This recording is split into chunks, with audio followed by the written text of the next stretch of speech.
Students, तो हम अभी तक आपको भाषा बोध पढ़ा रहा था। अब मैं काव्य बोध लेकर आया हूँ और काव्य बोध में हम थोड़ा सा काव्य के बारे में बात करेंगे। इसमें हम पहला टॉपिक जो लेने वाले हैं वो है आपके लिए रस।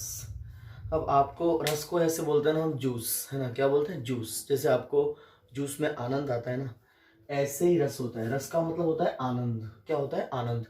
अच्छा, रस क्या है इसके बारे में हम जाने इससे पहले हम थोड़ा सा कि रस के बारे में किन किन ने क्या क्या कहा है, क्या क्या परिभाषाएं दी हैं, तो उसको जान लेते हैं। सबसे पहले देखिए, आप स्क्रीनशॉट भी ले सकते हैं, काफी इंपॉर्टेंट बातें हैं आपके एग्जाम्स को देखकर। सबसे पहले हम बात करते हैं आचार्य रामचंद्र शुक्ल की। किसकी? रामचंद्र शुक्ल। तो रामचंद्र शुक्ल ने क्या कहा है रस को, कि रस काव्य की आत्मा है। रस काव्य की आत्मा है।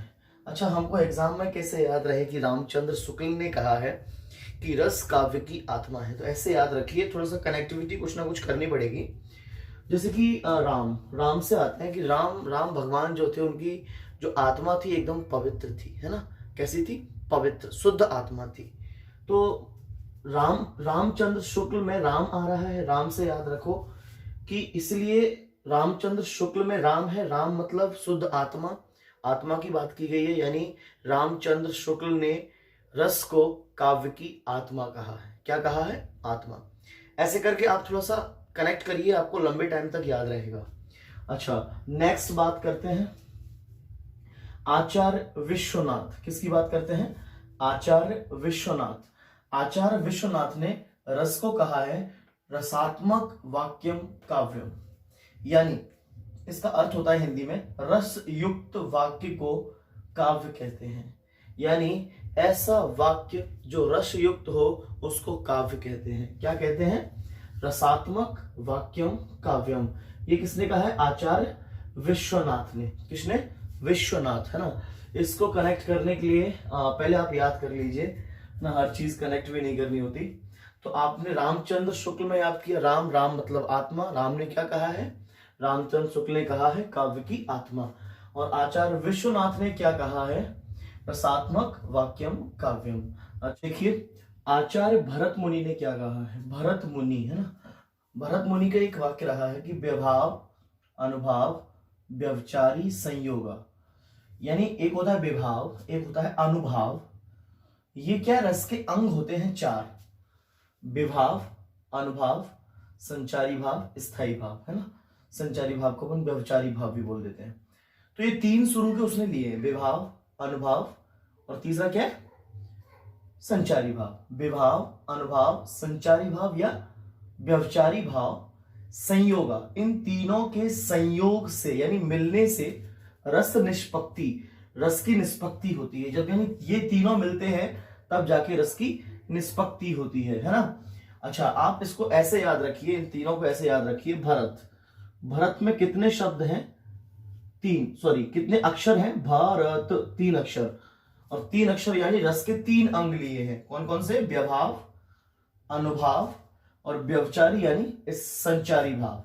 इन तीनों के संयोग से रस की निष्पत्ति होती है। याद रखो, विभाव, अनुभाव और तीसरा व्यवचारी यानी संचारी भाव, संयोगा, रस निष्पत्ति। ओके। और ये जो भरत मुनि है, इन्होंने इतनी बड़ी बात कह डाली है ना कि विभाव, अनुभाव, व्यवचारी भाव। इन्होंने तो सिंपल सा कहा ये काव्य की आत्मा है, रसयुक्त वाक्य को काव्य कहते हैं। इन्होंने इतनी बड़ी बात कही कि इन तीनों के मिलने से ही रस की निष्पत्ति होगी। इसलिए इनको रस के जनक माना जाता है। किनको? भरत मुनि को रस के जनक। इन्होंने एक बुक भी लिखी है और ये बहुत फेमस बुक है इनकी, नाट्य शास्त्र। क्या नाम है इसका? नाट्य शास्त्र। क्वेश्चन आ सकता है कि भरत मुनि के द्वारा लिखी गई शास्त्र का नाम बताइए, तो नाट्य शास्त्र। और भरत मुनि रस के जनक हैं। तो यहां पर आपने 4 से 5 क्वेश्चन देखे। एक तो यही कि रस होता क्या है? आनंद।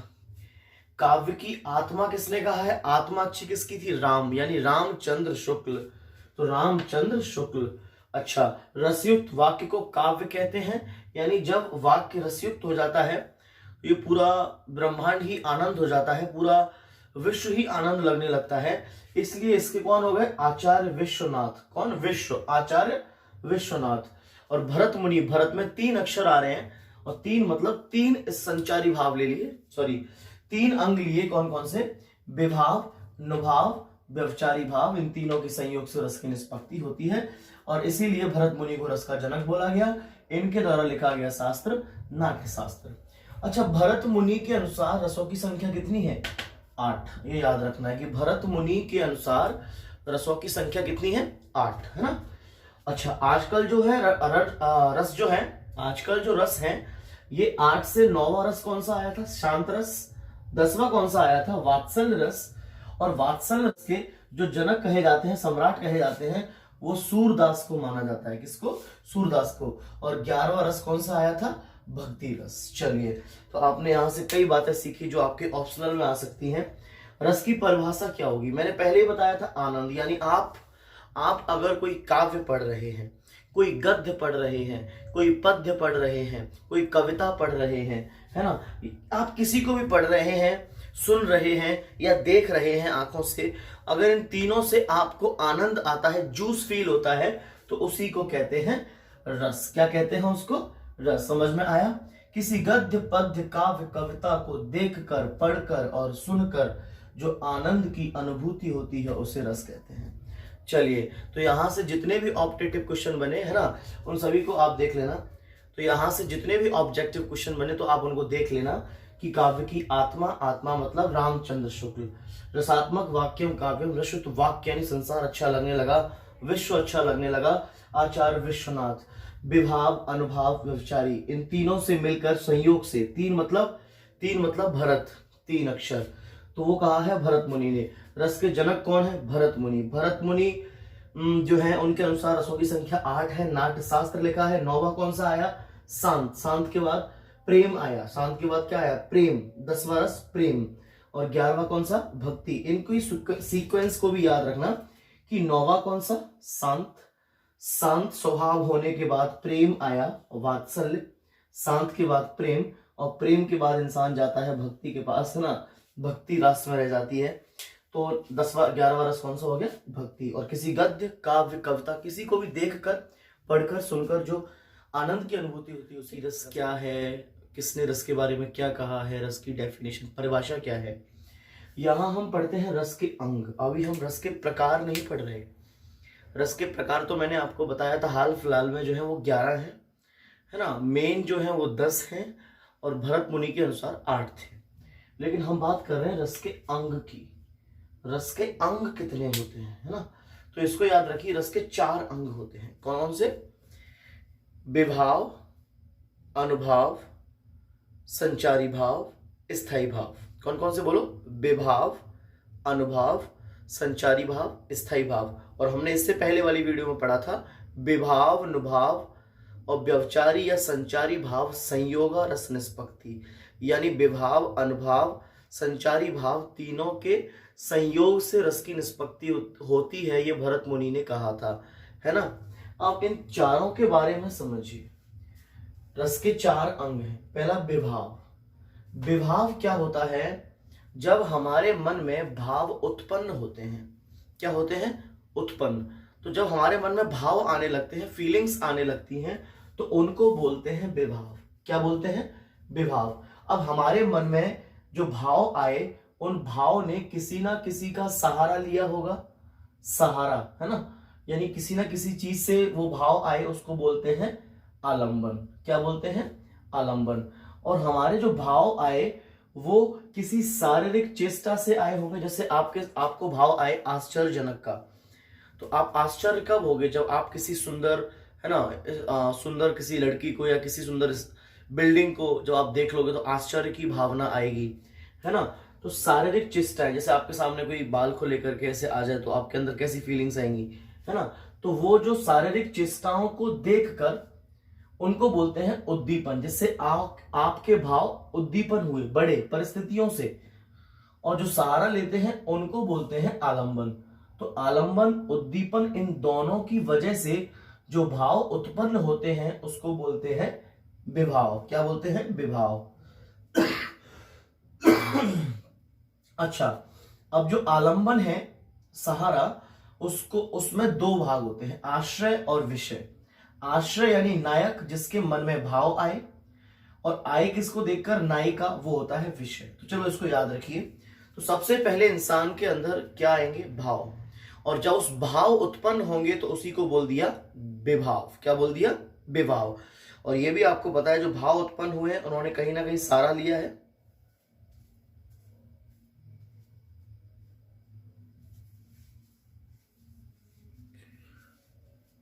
कहीं ना कहीं सहारा लिया है, और उस सहारे को बोलते हैं क्या हम, आलंबन। और किसी परिस्थिति को देखकर लिया है तो उसको बोलते हैं उद्दीपन। आलंबन के आश्रय और विषय यानी नायक और नायिका। सेकंड है अनुभाव, यानी यहां आपके जो भाव थे वो उत्पन्न हो गए, है ना, लेकिन भाव उत्पन्न हुए, वो आपके जो भाव आए उससे शरीर में कुछ ना कुछ तो परिवर्तन आया होगा, जैसे लाइक आंसू बहे होंगे, गुस्सा आया होगा, है ना, या लाल आंख पड़ गई होगी, लाल मुंह पड़ गया होगा। तो उसी आंसू आना, पसीना आना, कंपन होना, अपन, है ना, शिवर करें, कपे, या चेहरा लाल हो जाना।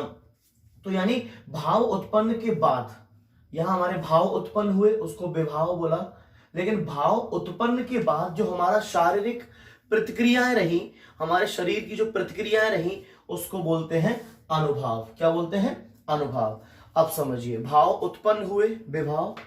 भाव उत्पन्न होने के बाद हमारे शरीर में कुछ शारीरिक प्रतिक्रियाएं आए, बदलाव आए, जैसे आंसू बहे, पसीना आया, इसको बोलते हैं अनुभाव। इनकी डेफिनेशन आपको रटनी नहीं है, समझनी है। विभाव, जब इंसान के अंदर भाव उत्पन्न हो, जो किसी ना किसी का सहारा लेंगे या परिस्थिति को देखकर आएंगे, उसको आलंबन, उद्दीपन, है ना। दूसरा अनुभाव, जब भाव उत्पन्न हो जाए तो शरीर में जो परिवर्तन, बदलाव आए, उसे बोलेंगे अनुभाव, है ना। संचारी भाव, अब आपके अंदर भाव आ गए, अब वो भाव आपके संचार मतलब जो कभी रुकते नहीं है, आए चले गए, आए चले गए, संचार हो रहा है लगातार, है ना। तो ऐसे भाव जो आपके शरीर के अंदर संचार कर रहे हैं, रुक नहीं रहे हैं, उनको बोलते हैं संचारी भाव। जैसे आलस, आलस आया 1 घंटे 2 घंटे, उसके बाद चला गया। चिंता आई, शंका, डाउट हुआ, ग्लानि, थोड़ा, है ना, हर्ष, खुशी हुई। तो ये ऐसे भाव हैं जो संचार होता रहता है, रुकते नहीं है, इनको बोलते हैं संचारी भाव। और स्थायी भाव, नाम से स्पष्ट हो रहा है कि ऐसे भाव जो हमारे अंदर, हमारे दिल में, मन में स्थायी रूप से बैठ जाएं, उनको बोलते हैं स्थायी भाव। बच्चे इनकी डेफिनेशन को रटते हैं, रटने की जरूरत नहीं है, क्रम से याद कीजिए। सबसे पहले आपके अंदर आएंगे क्या, भाव। भाव उत्पन्न होने को विभाव बोलते हैं। भाव उत्पन्न होने के बाद हमारे शरीर में जो प्रतिक्रियाएं आती हैं उसको अनुभाव बोलते हैं, और जो भाव हमारे शरीर में लगातार आते जाते रहते हैं उनको संचारी भाव, है ना। और जो हमारे मन में स्थायी रूप से बैठ जाते हैं उनको बोलते हैं स्थायी भाव। समझ में आया आपको। अब इनके नंबरिंग भी देख लीजिए कि विभाव के टाइप कितने हैं, 0, या कभी कभी 2 बोल देते हैं, आलंबन, उद्दीपन। अनुभाव कितने प्रकार के हैं, 8। कितने, 8। संचारी भाव कितने प्रकार के हैं, 33। और स्थायी भाव कितने हैं, स्थायी भाव उतने ही होंगे जितने आपके मुख्य रस होंगे। आपके मुख्य रस कितने प्रकार के हैं, मुख्य 10, वैसे तो 11 हैं, मुख्य रस 10 प्रकार के हैं, इसलिए स्थायी भाव भी कितने हैं, 10। ये वीडियो आपको समझ में आ गई होगी, ज्यादा रटने की जरूरत नहीं है, समझना है। तो रस 10 प्रकार के होते हैं, कितने, 10। 11वां रस जो जुड़ गया है वो भक्ति रस है। कौन सा, भक्ति रस। इसलिए रस के स्थायी भाव भी कितने हैं, 10, क्योंकि जितने रस होते हैं उतने ही उसके स्थायी भाव होते हैं। अच्छा, तो पहला रस कौन सा पढ़ेंगे हम, श्रृंगार रस। देखिए, श्रृंगार का स्थायी भाव क्या है, याद कर लीजिए, रति। रति मतलब प्रेम। अच्छा, अब ये प्रेम किसके बीच का है, बच्चे के बीच का नहीं, माँ बच्चे के बीच का वाला प्रेम नहीं है। वो प्रेम कौन सा है, वात्सल्य रस, ये वाला प्रेम, है ना। ये है नायक और नायिका, यानी लड़का और लड़की, है ना, उन दोनों के बीच का प्रेम है। अब इस प्रेम में भी 2 चीजें होती हैं, या तो मिलना यानी पैचअप, या फिर बिछड़ना यानी ब्रेकअप। सुना ही होगा आपने, है ना। जब मिलते हैं तो उसको बोलते हैं संयोग, मिलना, संयोग, उनका योग हुआ। वियोग, वियोग मतलब विछड़ना, वी मतलब विछड़ना। तो जब नायक और नायिका के मिलने का बोध हो तो संयोग रस, जब नायक और नायिका के बिछड़ने का योग बोध हो तो वियोग रस, है ना। तो पहली चीज क्या याद रखनी है, श्रृंगार का स्थायी भाव, दिमाग में फिक्स कर लो, रति याद कर लो। स्थायी भाव डायरेक्टली काफी पूछे जाते हैं। किसका स्थायी भाव क्या है? श्रृंगार मतलब प्रेम, रति। अब श्रृंगार, प्रेम, प्रेम मतलब या तो मिलना या विछड़ना या तो संयोग या फिर वियोग। ओके, अच्छा इनके एग्जाम्पल भी याद रखो।